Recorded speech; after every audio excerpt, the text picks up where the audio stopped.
I'm running short of words right now, but I cannot afford this because I have to speak. Thank you so much for all the love, for all the warmth. Thank you for accepting me. Thank you very much.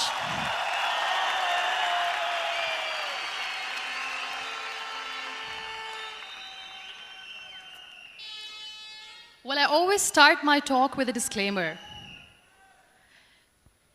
And that disclaimer is that I've never claimed to be a motivational speaker. Yes, I do speak, but I feel more like a storyteller because wherever I go, I share a story with everyone. Well, it is a story of a woman whose perfectly imperfect life made her who and what she is today. It's the story of a woman who, in pursuit of her dreams and aspirations, made other people realize that if you think that your life is hard and you're giving up on that because you think your life is unfair, think again. Because when you think that way, you are being unfair to your own self. It's the story of a woman who made people realize that sometimes problems are not too big. We are too small because we cannot handle them.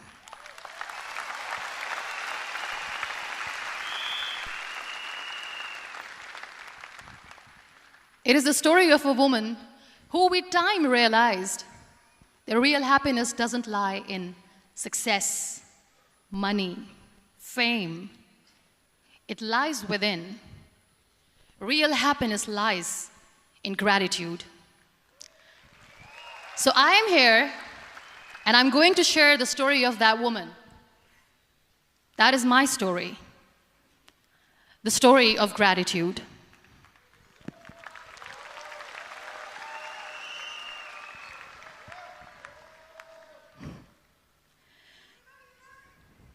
I love you too. I love you all. I believe in the power of words. Many people speak before they think. But I know the value of words. The words can make you, break you, they can heal your soul, they can damage you forever. So I always try to use the positive words in my life wherever I go. They call it adversity, I call it opportunity. They call it weakness, I call it strength. They call me disabled, I call myself differently abled. They see my disability. They see my disability, I see my ability. There are some incidents that happen in your life, and those incidents are so strong that they change your DNA. Those incidents or accidents are so strong that they break you physically. They deform your body, but they transform your soul.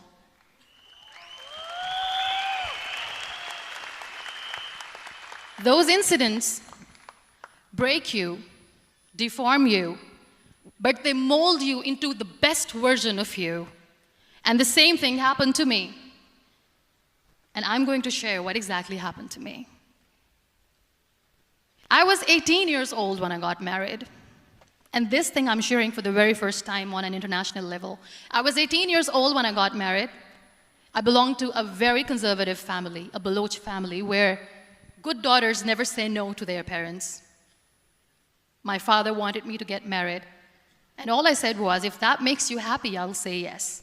And of course, it was never a happy marriage.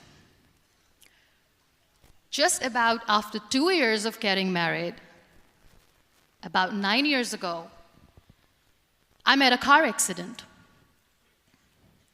Somehow my husband fell asleep and the car fell in the ditch. He managed to jump out, saved himself. I'm happy for him. But I stayed inside the car and I sustained a lot of injuries. The list is a bit long. Don't get scared. I'm perfectly fine now. Radius ulna of my right arm were fractured. The wrist was fractured. Shoulder bone and collarbone were fractured. My whole rib cage got fractured. And because of the rib cage injury, lungs and liver were badly injured. I couldn't breathe. I lost urinary bowel control. That's why I have to wear the bag wherever I go. But that injury that changed me and my life completely as a person and my perception towards living my life was the spine injury. 3 vertebrae of my backbone were completely crushed, and I got paralyzed for the rest of my life. So this accident took place in a far-flung area in the outskirts of a very small province, Balochistan, where there was no first aid, no hospital, no ambulance. I was in the middle of nowhere in that toppled car. Many people came to rescue. They gave me CPR. They dragged me out of the car. And while they were dragging me out, I got the complete transection of my spinal cord. And now there was this debate going on. Should we keep it here? She's going to die. Where should we go? There is no ambulance. There was this 4-wheeler Jeep standing in the corner of the street. They said, put her in the back of the Jeep and take her to the hospital, which is 3 hours away from this place. And I still remember that bumpy ride. I was all broken. They threw me at the back of the Jeep and they rushed me to the hospital. That is where I realized that my half body was fractured and half was paralyzed. I finally ended up in a hospital where I stayed for 2.5 months. I underwent multiple surgeries. Doctors have put a lot of titanium in my arm. There's a lot of titanium at my back to fix my back. That's why people in Pakistan call me the Iron Lady of Pakistan.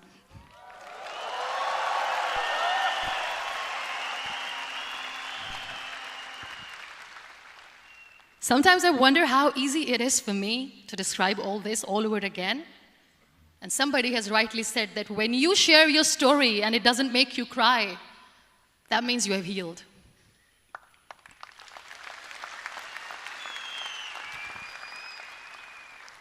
Those 2.5 months in the hospital were dreadful.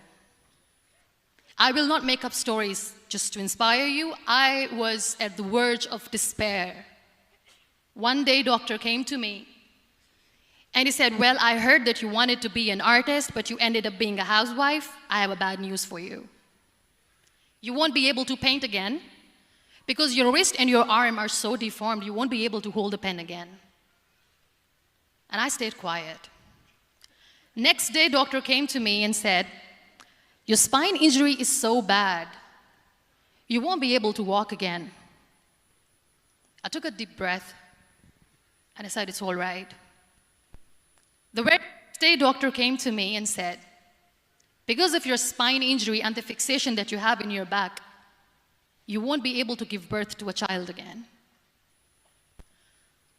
That day, I was devastated. I still remember, I asked my mother, why me?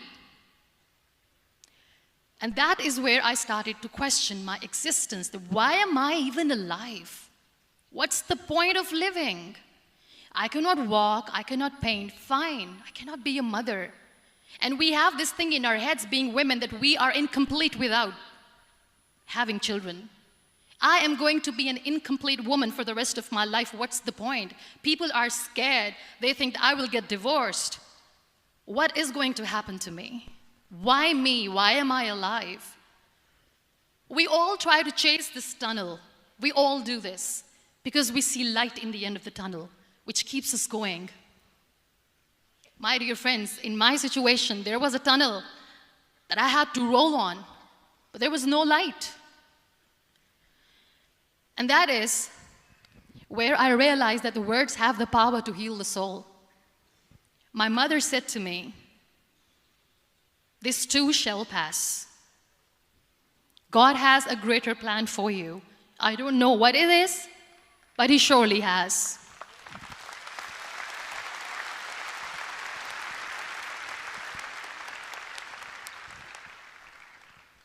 And in all that distress and grief, somehow or the other, those words were so magical that they kept me going. I was trying to put that smile on my face all the time, was hiding. It was so hard to hide the pain, which was there. But all I knew was that if I will give up, my mother and my brothers will give up too. I cannot see them crying with me. So what kept me going was, one day I asked my brothers, I know I have a deformed hand, but I'm tired of looking at these white walls in the hospital and wearing these white scrubs. I'm getting tired of this. I want to add more colors to my life. I want to do something. Bring me some colors. Bring me some small canvas. I want to paint. So the very first painting I made was on my deathbed, where I painted for the very first time. It was not just an art piece or just my passion. It was my therapy. What an amazing therapy it was. Without uttering a single word, I could paint my heart out. I could share my story. People used to come and say, what lovely painting, so much color. Nobody could see the grief in it. Only I could. So that's how I spent 2.5 months in my hospital, crying, never complaining or whining, but painting. And then I was discharged, and I went back home. And I went back home, and I realized that I have developed a lot of pressure ulcers on my back and on my hip bone. I was unable to sit. There were a lot of infections in my body, a lot of allergies. So doctors wanted me to lie down on the bed straight for not 6 months, for not 1 year, for 2 years. I was bedridden, confined in that one room, looking outside the window, listening to the birds chirping, and thinking maybe there will be a time when we'll be going out with the family and enjoying the nature. That was the time where I realized how lucky people are, but they don't realize. That is the time where I realized that the day I'm going to sit, I'm going to share this pain with everyone to make them realize how blessed they are, and they don't even consider them lucky. There are always turning points in your life. There was a rebirth day that I celebrated. After 2 years and 2.5 months, when I was able to sit on a wheelchair, that was the day when I had the rebirth. I was a completely different person. I still remember the day I sat on the wheelchair for the first time, knowing that I'm never going to leave this, knowing that I won't be able to walk for the rest of my life. I saw myself in the mirror, and I talked to myself. And I still remember what I said. I cannot wait for a miracle to come and make me walk. I cannot sit in the corner of the room crying, cribbing, and begging for mercy because nobody has time. So I have to accept myself the way I am. The sooner, the better. So I applied the lip color for the first time.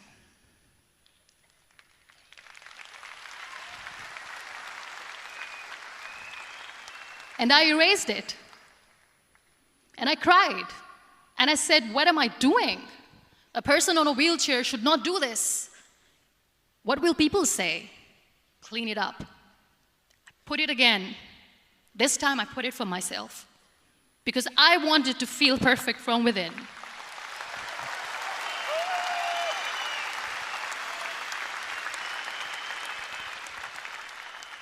And that day I decided that I'm going to live life for myself.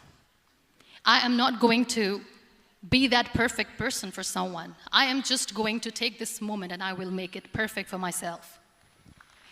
And you know how it all began? That day I decided that I'm going to fight my fears. We all have fears.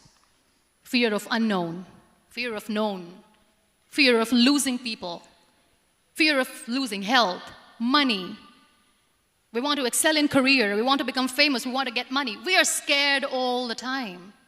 So I wrote down one by one all those fears. And I decided that I'm going to overcome these fears one at a time.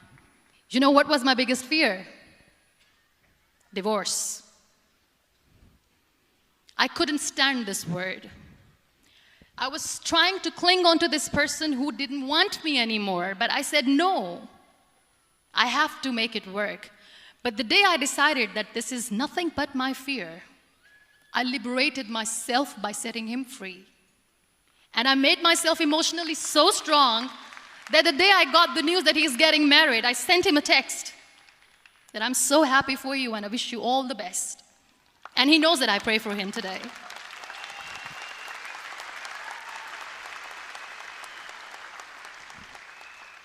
My biggest fear, number 2, was I won't be able to be a mother again. And that was quite devastating for me. But then I realized there are so many children in the world, all they want is acceptance. So there is no point of crying, just go and adopt one. And that's what I did.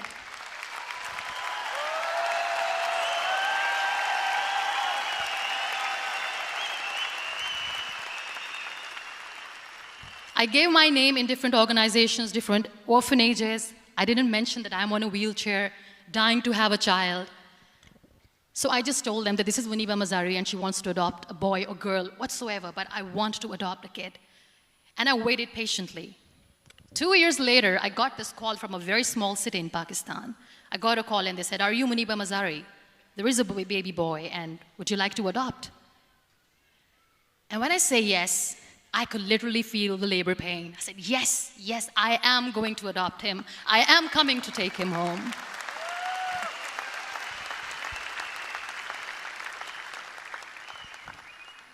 And when I reached there, the man was sitting and he was looking at me from head to toe. And in back of my head, I kept thinking that, oh my God, he is going to say she's on the wheelchair, she doesn't deserve it. How is she going to take care of him? And I looked at him and I said, do not judge me because I'm on the wheelchair. But you know what he said? He said, I know you will be the best mother of this child. You both are lucky to have each other.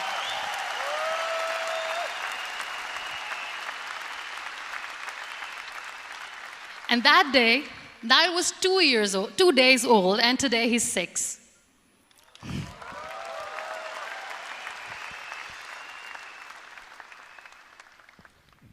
You'll be surprised to know another bigger fear that I had in me. It was facing people. I used to hide myself from people. When I was on bed for 2 years, I used to keep the door closed. I used to pretend that I'm not going to meet anyone, tell them that I'm sleeping. You know why? Because I couldn't stand that sympathy that they had for me. They used to treat me like a patient. When I used to smile, they used to look at me and say that, you're smiling, are you okay? I was tired of this question being asked, are you sick? Well, a lady yesterday at the airport asked me, are you sick? And I said, well, besides the spinal cord injury, I'm fine, I guess.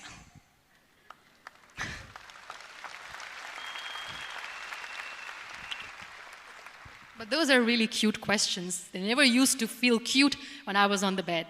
So I used to hide myself from people, knowing that, oh my God, I'm not going to see that sympathy in their eyes. It's all right.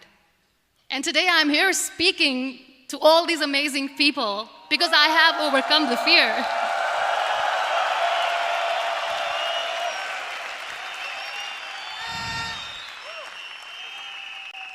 You know, when you end up being on the wheelchair, what's the most painful thing? That's another fear that people on the wheelchair or the people who are differently abled have in their hearts, but they never share. I'll share that with you. The lack of acceptance. People think that they will not be accepted by the people because we, in the world of perfect people, are imperfects. So I decided that instead of starting an NGO for disability awareness, which I know will not help anyone, I started to appear more in public. I started to paint.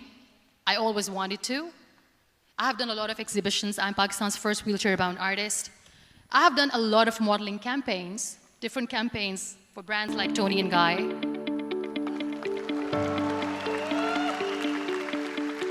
I have done some really funny, breaking the barriers kind of modeling. There was this one by the name Clown Town where I became a clown because I know that clowns have hearts too. I also decided that if I really want to make the difference, I am not going to let people use me for their polio campaigns where they will make you a victim and an emblem of misery and mercy and will say that, you know what, give polio drops to your children or they'll become like this girl. I decided that I'm going to join the national TV of Pakistan as an anchor person, and I've been doing a lot of shows for the last 3 years.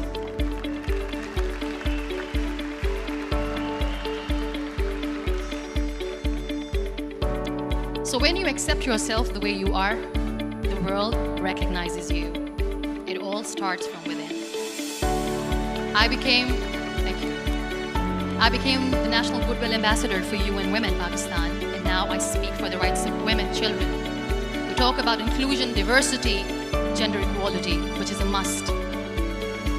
I was featured in BBC 100 Women for 2015. I'm one of the Forbes 30 under 30 for 2016.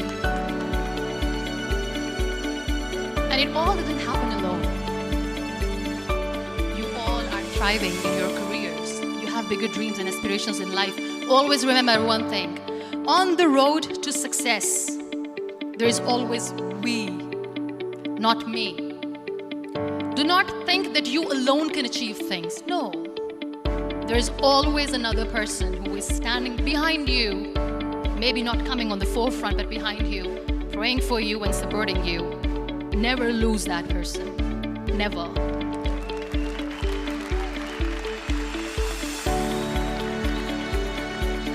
No matter how much I say that I couldn't find a hero, so I became one, I still want to recognize those 3 people in my life who literally changed my life completely, and I get inspiration from them every single day. Waleed Khan. Many people know about the terrorist attacks in Pakistan. We have lost many people. And I'm sharing this with a very heavy heart because we actually have lost a lot of people in this huge turmoil of terrorism. These people are barbarians. They do not see people. They're even worse than animals. They have killed people in mosques. They have killed people in churches, temples, even in schools. There was this terrorist attack in Army Public School, Peshawar, where these terrorists entered in an examination hall and they killed our children. And in that attack, that day, this beautiful boy, Waleed Khan, who was my hero, my real life hero, was the proctor who was taking care of the students, was keeping an eye on the students. Those barbarians shot him 3 times in the face, 5 times on his body, and he fell down. I was asked to give a talk in the school after a week of that terrorist attack. With a very heavy heart, I went there and I spoke. We sang a few national songs. I thought that maybe I've done my part, but deep inside, it was killing me. I could see children injured. I could see children sitting on the wheelchairs, looking at me, wondering, what next? What was our fault? Just because we were here to give examination, we have been shot. So many people, so many children lost their friends. Their classrooms were empty. The next day they went to the classroom. So this kid, Waleed Khan, I was asked that he is in a hospital right now and you have to go and see him and motivate him and tell him that it's going to be okay. And when I saw Waleed Khan coming on the wheelchair for the first time in front of me, his face was all deformed. His leg was fractured, his arm was fractured. He couldn't talk, he lost his teeth. He cannot sneeze, he cannot smell. He cannot eat. And I kept thinking, what should I say?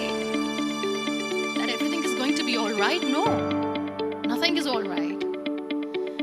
And while I was juggling with the words, what to say, what not to say, this beautiful child, Waleed Khan, came to me and he said, "Are you Muniba Mazari?"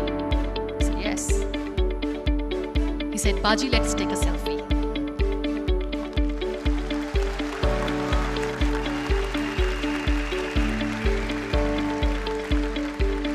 And with that beautiful, toothless smile of Waleed Khan, we took that beautiful selfie that I still have with me.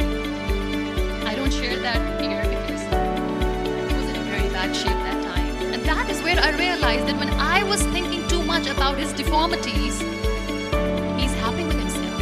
He doesn't even care. Because today he goes in the same school, and when somebody asks him that what happened to your face, why so many scars, you know what he says? "These scars are my medals and I wear them with pride."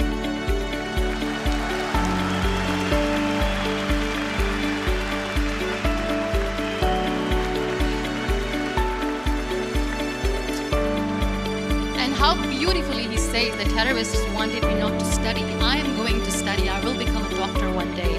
And this is my way of taking revenge from those terrorists.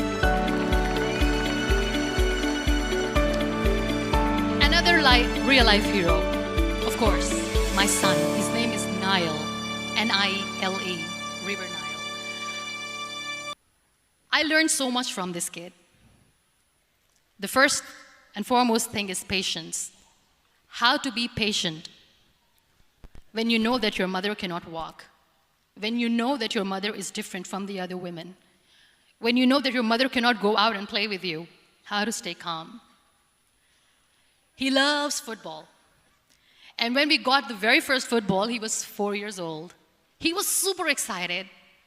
I still remember he came in the room and he said, "Mom, let's play football." And he kept the ball in my feet. And he said, "Let's kick it." And that day I felt disabled. I said, "I cannot kick the ball." And I was down with the same face. He looked at me and he said, "Well, that's all right. Your legs are not working, but your hands do. Let's play catch the ball."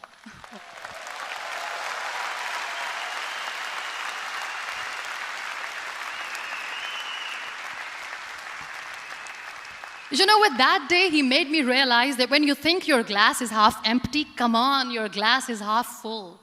It's all in here and here. Last but not least, the woman who made me realize that heroes have no gender. The woman who believed in me even when I was completely at the verge of despair, where everybody left, she was there.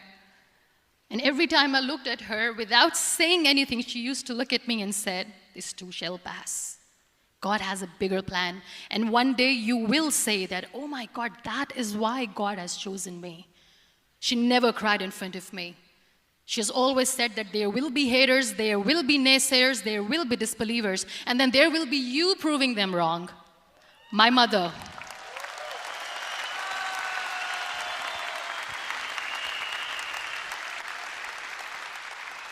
Whatever I am today, I'm nothing without her. I'm nothing without her. Thank you, Mama. I wish you were here. Thank you for making me who I am today.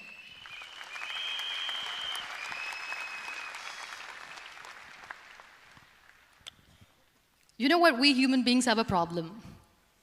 Out of many problems, there is one more, and this is a self-created one. We always expect ease from life.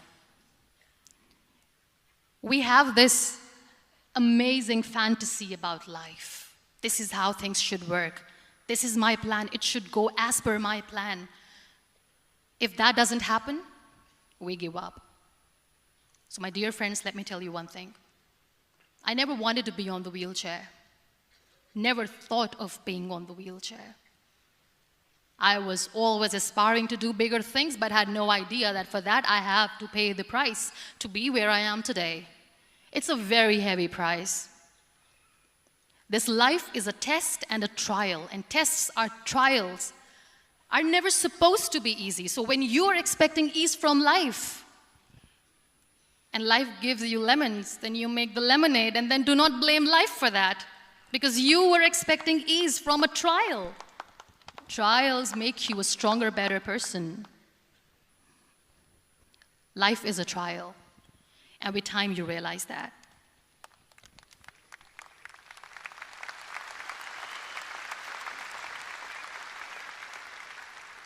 It is okay to be scared.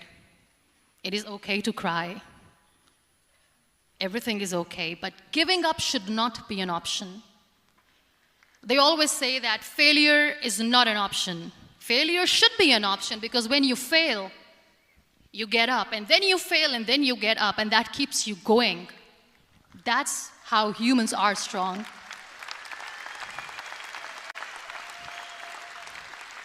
Failure is an option, should be an option, but giving up is not. Never. We have this thing in minds. We call it perfection. We want everything perfect. We want ourselves to be perfect. There is this image in our head about everything. perfect life, perfect relationships, perfect career, perfect amount of money that we need to earn no matter what. Nothing is perfect in this world.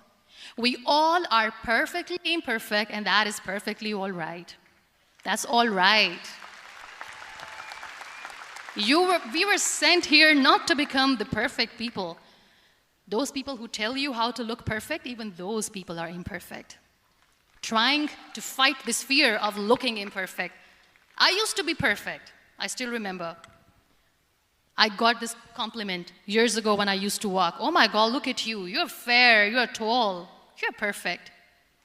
Look at me now. You're still perfect. Only the perfect eyes can see that. Only the perfect eyes will see that. Only the perfect eyes will see that. So yes, in all those imperfections, you have to listen to your heart. You don't have to look good for people. You don't have to be perfect just because other people want you to be perfect. If your soul is perfect from within, that's all right. This is all what you want. This is all what you need to be. Our society has made very weird kind of norms to look perfect and great. For men, it's different. For women, it's different. We think too much about what people say. We listen to ourselves too little. You know what makes you perfect? When you make someone smile. You know what makes you perfect? When you try to do something good for the people around you. You know what makes you perfect? When you feel someone's pain. And how beautiful pain is that it connects you with people. No other medium can connect you with others but pain. That's why I always say that I'm in pain, and that's a blessing in disguise for me. Today, just because I'm in pain and I'm on the wheelchair, I work for children. Being the head of CSR for a company, we conduct medical camps in far-flung areas of Pakistan where so many kids die because they don't have medical facilities. And I personally believe just because they cannot afford to live doesn't mean we'll let them die. So we give them money, we give them medical treatment, we try to heal their wounds, physical and emotional. And I also work for the beautiful people, we call them third gender, the transgender community of Pakistan. You know what connects me with them? All my imperfections. When I go and I hug them, they never judge me. And this very good friend of mine, her name is Bijli. Bijli means electricity. She calls herself electricity. And I said, are you electricity? She says, no, I'm lightning. I'm as strong as lightning. Because we have very bad power outage, so she doesn't want me to call her electricity. So she says, I am very strong. I'm thunder, I'm lightning. She came to me, and the first time I hugged her, she said, you are just like me. And I said, yes, I am like you. Because to people, we are so imperfect. So how beautiful these imperfections are, that because of these imperfections, you can connect with people. Then why are we all running after being perfect? What's the point?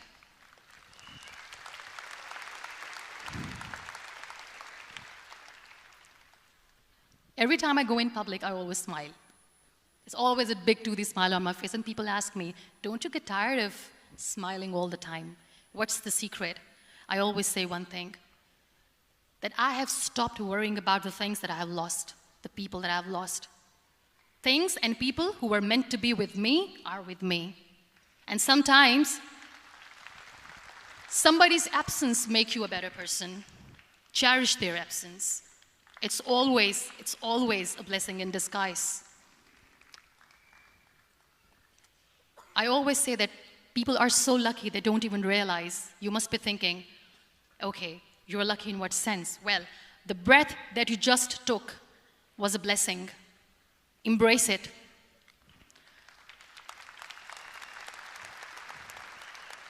There are so many people in the world who are dreaming to live a life that you are living right now. You have no idea.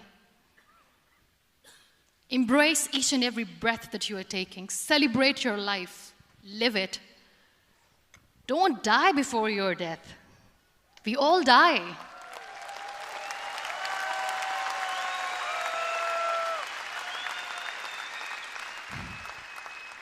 We live this one routine of a day for 75 years and we call it life. No, that's not life. If you're still thinking why you have been sent here, if you're still juggling with the concept of why you are here, you haven't lived yet. You work hard, you make money, you do it for yourself. That's not life. You go out, you seek for people who need your help, you make their lives better. You become that sponge which can absorb all the negativity, and you become that person who can emit beautiful, positive vibes. And when you realize that you have changed someone's life, and because of you, this person didn't give up, that is the day when you live. Always.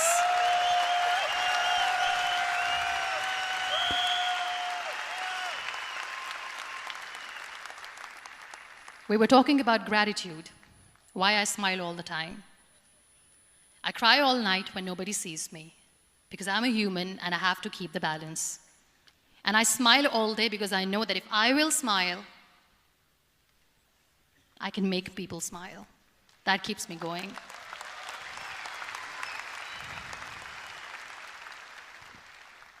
Be grateful for what you have, and you will always, always end up having more. But if you'll cry and if you'll crib for the little things that you don't have or the things that you have lost, you will never ever have enough. Sometimes we are too busy thinking about the things that we don't have that we forget to cherish the blessings that we have. I'm not saying that I'm not healthy and that makes me unlucky, but yes, it is hard. It is hard when I say that I cannot walk. It is hard to say when I wear this bag. It hurts. But I have to keep going, because never giving up is the way to live, always.